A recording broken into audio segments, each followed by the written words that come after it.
একটি electronic device অথবা mobile ফোনের মধ্যে বিভিন্ন ধরনের পার্টস এবং কম্পোনেন্ট থাকে। এই কম্পোনেন্ট পার্টস সম্পর্কে জানাটা আমাদের অত্যন্ত জরুরি একটা বিষয়, যেটা না জানলে আমরা অনেক ধরনের কাজের ক্ষেত্রেই প্রবলেম ফেস করতে পারি। আজকের ভিডিওতে আমরা তাই আপনাদেরকে শিখাবো একটি মোবাইল ফোনের মধ্যে যত ধরনের কম্পোনেন্ট রয়েছে, কোন কম্পোনেন্টের কি কাজ, কোনটা কিভাবে মাপতে হয় এবং অন্যান্য যত বিস্তারিত বিষয়গুলো রয়েছে সবকিছু আপনাদের সামনে উপস্থাপন করব। তো চলুন শুরু করা যাক। রেজিস্টর এর কাজ হচ্ছে কারেন্টকে বাধা দেয়া। Electronics device, mobile, computer, TV এইসব ডিভাইসের মধ্যে বিভিন্ন রকম অল্প বেশি ভোল্টেজ প্রয়োজন হয়। রেজিস্টর সেখানে বেশি ভোল্টেজকে বাধা দিয়ে কমিয়ে নির্দিষ্ট পরিমাপ অনুযায়ী ভোল্টেজ সাপ্লাই করে থাকে। এর একক হচ্ছে Ohm's. 1000 Ohm's equal 1 kilo Ohm's, 1000 kilo Ohm's equal 1 million Ohm's. যত ওহমস বেশি তত বাধা শক্তি বেশি। যেমন এখানে 4 ভোল্টের একটা ব্যাটারি রয়েছে। এই ব্যাটারি কানেকশনের সাথে যদি 3 ভোল্টের একটা লাইট মাঝখানে একটি 1 কিলো রেজিস্টর লাগানো হয়, সেক্ষেত্রে লাইটটি পরিপূর্ণভাবে জ্বলবে এবং জ্বলতেই থাকবে, নষ্ট হবে না। যদি এখানে 10 কিলো একটা রেজিস্টর এর পরিবর্তে লাগানো হয়, তাহলে বাধা শক্তি বেশি হওয়ার কারণে ভোল্টেজ কম সাপ্লাই হবে, অতঃপর লাইটটি জ্বলবেই না। তো আশা করি বুঝতে পেরেছেন। রেজিস্টর সাধারণত 2 প্রকার হয়ে থাকে: ভেরিয়েবল রেজিস্টর, ফিক্সড রেজিস্টর।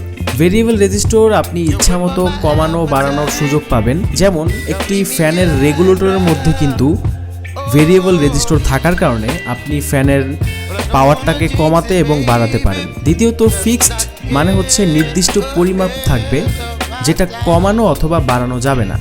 যেমন মোবাইল ফোনের ভিতর 3 ধরনের রেজিস্টর পাওয়া যায়: কালো কাচের মতো দেখতে, সাদা এবং উপরে মান লেখা থাকে। তো এই রকম দেখলে আপনারা বুঝবেন সেগুলো হচ্ছে রেজিস্টর। রেজিস্টর মাপার উপায়টি রেজিস্টর মাপার উপায় হচ্ছে 2টি। এক হচ্ছে আপনারা এই মাল্টিমিটারের এখানে যেই ওহমস রেঞ্জটা রয়েছে, এখান থেকে আপনাদের ওহমস রেঞ্জ সিলেক্ট করতে হবে। তো আমি এখানে 200 কিলোতে সিলেক্ট করলাম, মানে 200 কিলো পর্যন্ত রেজিস্টর আমরা মাপতে পারব। তো এখানে সিলেক্ট করার পর আমরা যে কোনো একটি রেজিস্টরের 2 প্রান্তে আমরা এভাবে টাচ করব মাল্টিমিটার দিয়ে।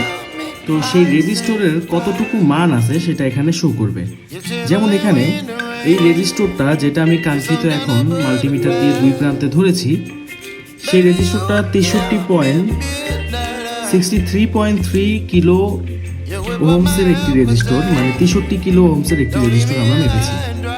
তো ঠিক এইভাবে আমরা প্রত্যেকটি রেজিস্টরের মান কত সেটা আমরা মাপতে পারবো। যেমন এখানে দেখতে পাচ্ছেন যে 0.5 মানে 500 ওহমসের একটি রেজিস্টর আমরা এখন মাপতেছি। তো যদি কোনো রেজিস্টর মাপার ক্ষেত্রে আপনি যখন একটা রেজিস্টর মাপবেন, সেই রেজিস্টরটা যদি মাপার ক্ষেত্রে এখানে স্থির কোনো রিডিং যদি না আসে, মানে 10 কিলো, 20 কিলো, 50 কিলো, এক এক সময় এক একটা রিডিং দেখাচ্ছে, বাট স্থির একদম একুরেট কোনো রিডিং দেখাচ্ছে না, বারবার আপ ডাউন করতেছে, তাহলে বুঝবেন সেই রেজিস্টরটা নষ্ট। আবার এখানে যদি কোনো ধরনের রিডিংই শো না করে, তাহলে বুঝতে হবে সেই রেজিস্টরটা সমস্যা আছে। তো গেল আমাদের এই হচ্ছে প্রথম পদ্ধতি। এবং দ্বিতীয় পদ্ধতি হচ্ছে মাল্টিমিটারের এখান থেকে ডায়োড রেঞ্জে নিতে হবে। ডায়োড রেঞ্জে নেওয়ার পর সাধারণভাবে আমরা যে কোনো একটি রেজিস্টর মাপতে পারবো মোবাইল ফোনের বিভিন্ন প্রবলেম ফাইন্ড আউট করার ক্ষেত্রে। তো আমি যখন একটা রেজিস্টরে 2 প্রান্তে ডায়োড রেঞ্জে রাখবো, তখন এখানে কিছু রিডিং শো করবে। যদি এখানে কোনো রিডিং শো না করে অথবা যদি আপ ডাউন রিডিং শো করে, তাহলে বুঝতে হবে সেই রেজিস্টরটাতে সমস্যা আছে। আবার এখানে আরেকটা কথা হচ্ছে যে 100 কিলোর উপরে যে রেজিস্টরগুলো রয়েছে, সেই রেজিস্টরগুলো কিন্তু সাধারণত ডায়োড রেঞ্জে যখন আপনি মাপবেন, তখন কিন্তু সেখানে কোনো রিডিংই আসতে না পারে। তো যদি কোনো রিডিংই না আসে, সেক্ষেত্রে কিন্তু সেটা নষ্ট বলা যাবে না। ঠিক আছে, তো সেই ইনফরমেশনগুলো আমি আপনাদেরকে দিলাম। থার্মাল রেজিস্টর এটি হচ্ছে আরেক ধরনের রেজিস্টর, যেটার রেজিস্টরের যে বাধা শক্তির কাজ, তার পাশাপাশি আরেকটি গুণ রয়েছে। সাধারণত মোবাইল ফোনের ভিতর চার্জিং আইসির পাশে অথবা সাব পিসিবি বোর্ডের মধ্যে বা অন্যান্য জায়গায় এই থার্মাল রেজিস্টর থাকতে পারে। এটির কাজ হচ্ছে 1, ভোল্টেজ এম্পিয়ারকে বাধা প্রদান করা, দ্বিতীয়ত হচ্ছে টেম্পারেচার কন্ট্রোল করা। সহজ ভাষায় যদি বোঝাই টেম্পারেচার কন্ট্রোল করা আসলে কি, ফোনের চার্জিং আইসির পাশে থার্মাল রেজিস্টর ব্যবহার হয়, যার কারণে যখন ফোনে ফুল চার্জ হয় তখন থার্মাল রেজিস্টর ভোল্টেজকে অটো স্লো বা ডাউন করে দেয়, যেন ব্যাটারি অতিরিক্ত চার্জ খেয়ে ড্যামেজ বা কোনো ধরনের যেন সমস্যা না হয়। আশা করি বুঝতে পেরেছেন।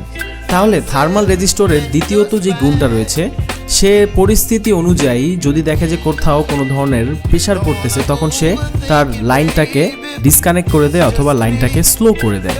এটি দেখতে এক হচ্ছে এর উপরে মান লেখা থাকে, এবং দ্বিতীয়ত হচ্ছে কালো উঁচু টাইপের কিছুটা কয়েলের মতো দেখতে। মাপার উপায় হচ্ছে রেজিস্টর যেভাবে ইতিমধ্যে আমরা মাপা শিখিয়েছিলাম সেভাবেই মূলত এটি মাপতে হয়। ক্যাপাসিটার নিয়ে লম্বা আলোচনা রয়েছে, তবে আমরা শুধুমাত্র মোবাইল সার্ভিসিং কাজের ক্ষেত্রে যতটুকু প্রয়োজন সেই অনুযায়ী সঠিকভাবে শিখব। ক্যাপাসিটার অনেক ধরন ও প্রকার রয়েছে, তবে মোবাইল ফোনের ভিতর সিরামিক ক্যাপাসিটার ব্যবহার হয়।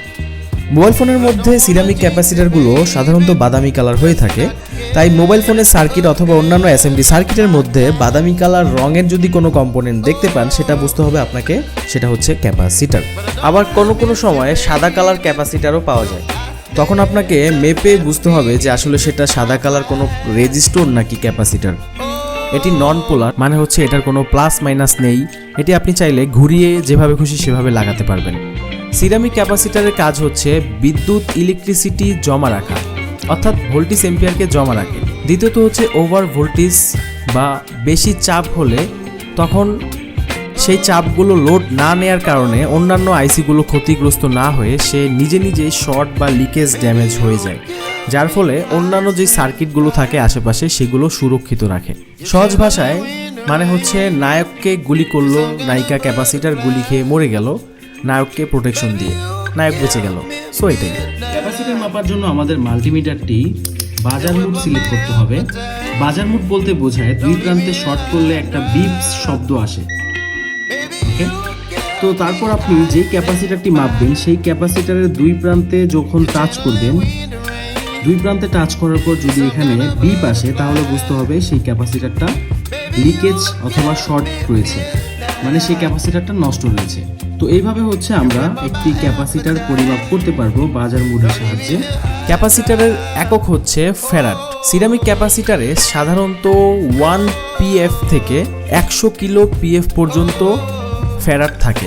1 ফ্যারাড মানে হচ্ছে 10 লাখ মাইক্রোফ্যারাড, 1 ফ্যারাড মানে হচ্ছে 100 কোটি ন্যানোফ্যারাড, এবং 1 ফ্যারাড মানে হচ্ছে 1 লাখ কোটি পিকোফ্যারাড, মানে যেটাকে আমরা PF বলে থাকি। তো PF, NF এবং মাইক্রো F হচ্ছে এগুলো হচ্ছে ক্যাপাসিটারের এক ধরনের মান। ইন্ডাক্টর এর কাজ হচ্ছে ডিসি বাধা দিয়ে এসি সাপ্লাই করা অথবা এসি কারেন্টকে বাধা দিয়ে শুধুমাত্র ডিসি সাপ্লাই করা। ফোনের মধ্যে মূলত ব্যবহার হয় স্পিকার, মাইক বা অন্যান্য বিভিন্ন লাইনের ক্ষেত্রে। মূলত লাইন স্মুথভাবে সাপ্লাইয়ের জন্য এটি ব্যবহার করা হয়। যে কোনো ধরনের কয়েল মাপার জন্য আমাদের মাল্টিমিটারটি বাজার মোডে সিলেক্ট করতে হবে, মানে বিপ মোডে সিলেক্ট করতে হবে। তারপর এখানে আপনি যেই কয়েলটা মাপবেন সেই কয়েলের দুই প্রান্তে যখন আমরা মাল্টিমিটারের পয়েন্টারটি রাখবো তখন এখানে বিপ আসতে হবে। যদি বিপ না আসে তাহলে বুঝতে হবে সেই কয়েলটি নষ্ট রয়েছে, যদি বিপ আসে তাহলে বুঝতে হবে 100% কয়েলটি ভালো। তো এখানে বিপ আসতেছে কাঙ্ক্ষিত কয়েলটি, এর মানে হচ্ছে আমাদের কয়েলটি ভালো আছে। তো এইভাবে আমরা ফোনের কয়েল মাপতে পারবো। এটি দেখতে কিছুটা রেজিস্টরের মতোই, তবে একটু উঁচু টাইপের এবং কালো কালার হয়ে থাকে, বাক কয়েল অথবা বুস্ট কয়েল। এটি দেখতে অন্যান্য কম্পোনেন্টের চাইতে একটু বড় সাইজ হয়ে থাকে। এটি হ্যাশ কালার, কালো কালার এবং মাটি কালার হয়ে থাকে। এর কাজ হচ্ছে কিছু কম্পোনেন্টের সমন্বয়ে ভোল্টেজ এম্পিয়ারকে বৃদ্ধি করা, যেমন একটি বুস্ট কয়েল, লাইটিং আইসি, ডায়োড, ক্যাপাসিটার এদের সাথে যুক্ত হয়ে 3.7 ভোল্টকে সে চাইলে 30, 40, 50 ভোল্টেও কনভার্ট করে দিতে পারে বা ভোল্টেজটাকে বুস্ট করে দিতে পারে। যেমন ফোনের লাইটিং আইসির পাশে কিন্তু বুস্ট কয়েল থাকে, যেটা ডায়োড, আইসি এবং ক্যাপাসিটার এদের সাহায্য নিয়ে সে ভোল্টেজটাকে বাড়িয়ে দেয়। এর একক হচ্ছে হ্যানরি। একটি কয়েলের কত হ্যানরি তা মাপার জন্য LCR মিটার প্রয়োজন, যেটি বাংলাদেশে খুবই অ্যাভেলেবেল কম। সাধারণত মাল্টিমিটার দিয়ে বাজার মোডে দুই পাশে বিপ না আসলে সেটা 100% নষ্ট হিসেবে আপনি বুঝতে পারবেন। দুই পাশে বিপ আসলে ভালো, তবে নষ্ট শর্ট কয়েলগুলো কিন্তু দুই পাশে বিপ আসবে, তাই বিপ আসলেই যে 100% ভালো সেটাও বোঝা যাবে না। ডায়োড অনেক প্রকারই আছে, তবে ফোনের ভিতর দুই ধরনের ডায়োড পাওয়া যায়। এক হচ্ছে রেকটিফায়ার ডায়োড। এর কাজ হচ্ছে ভোল্টেজ এম্পিয়ারকে একমুখী করা, অর্থাৎ একদিকে সাপ্লাই দিবে বাট পেছন দিক থেকে আর ব্যাক করতে পারবে না। যেমন আপনার টাঙ্কি থেকে কিন্তু আপনার কলের মধ্যে পানি আসে, বাট কল থেকে কিন্তু টাঙ্কিতে পানি যায় না। তো দ্বিতীয়ত হচ্ছে জিনার ডায়োড। এর কাজ হচ্ছে ভোল্টেজ এম্পিয়ারকে একমুখী করা, পাশাপাশি হচ্ছে পরিমাণের বাহিরে যদি ওভার ভোল্টেজ কোনোভাবে ঢুকতে পারে ফোনের ভিতর, অথবা কোনো পার্টসের মধ্যে যদি কোনো ধরনের প্রেসার পড়ে, তখন এর রিভার্স সিস্টেম 2 লাইন এক করে দেয়।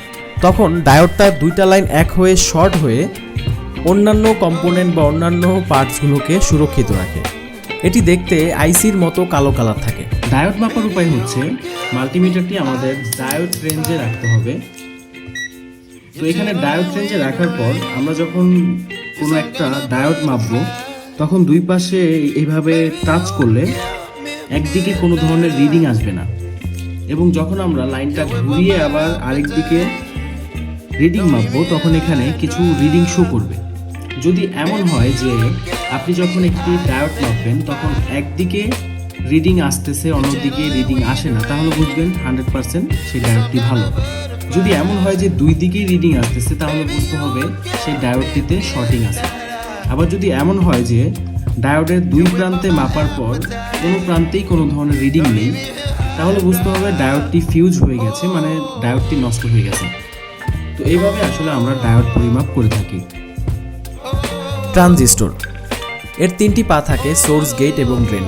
এই 3টি পায়ের কাজ হচ্ছে একটি লাইন দিয়ে ইশারা দেয়, মানে সিগন্যাল পাঠায়, তখন বাকি 2টি লাইন শর্ট করে দেয়, অথবা লাইন 2টাকে সুইচিং করে। কখনো কখনো লাইন 2টাকে এক করে দেয়, আবার কখনো কখনো লাইন 2টাকে বিচ্ছিন্ন করে দেয়।